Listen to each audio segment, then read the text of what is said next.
Hello everyone, this is class 9th, Coordinate Geometry Chapter 3, and we have already completed Chapter 2, that is Polynomial. You will complete your notes and send me on my number.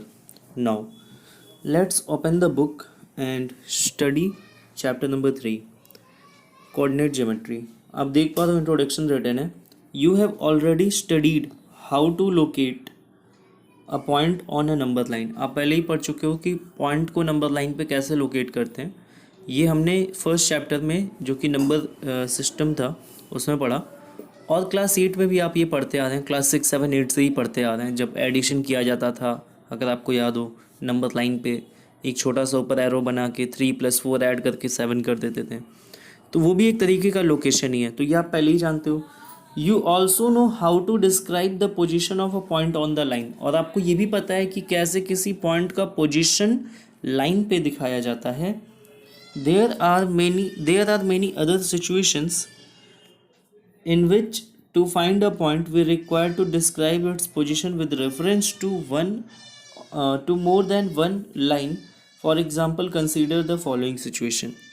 अब यहाँ पे क्या है कि कुछ ऐसी condition भी होती हैं, कुछ ऐसी सिचुएशन होती हैं जिसमें एक पॉइंट को लोकेट करने के लिए मोर देन वन लाइन की हमें ज़रूरत पड़ती है. वो हम आगे पढ़ेंगे तो पता चलेगा.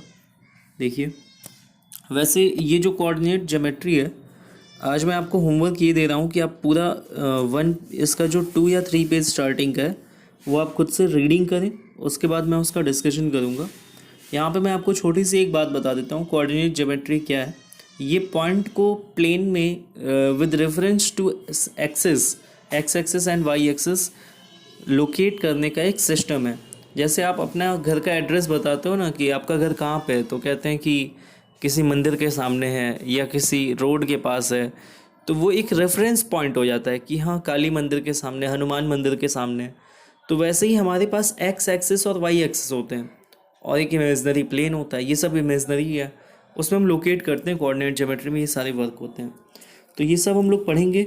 आज आपका होमवर्क ये है कि जो आपको स्क्रीन पे स्लाइड्स दिख रही हैं, देख पा रहे हैं, ये सारी जो स्लाइड्स हैं आपके सामने, ये आपको रीड करनी है सेल्फ स्टडी में.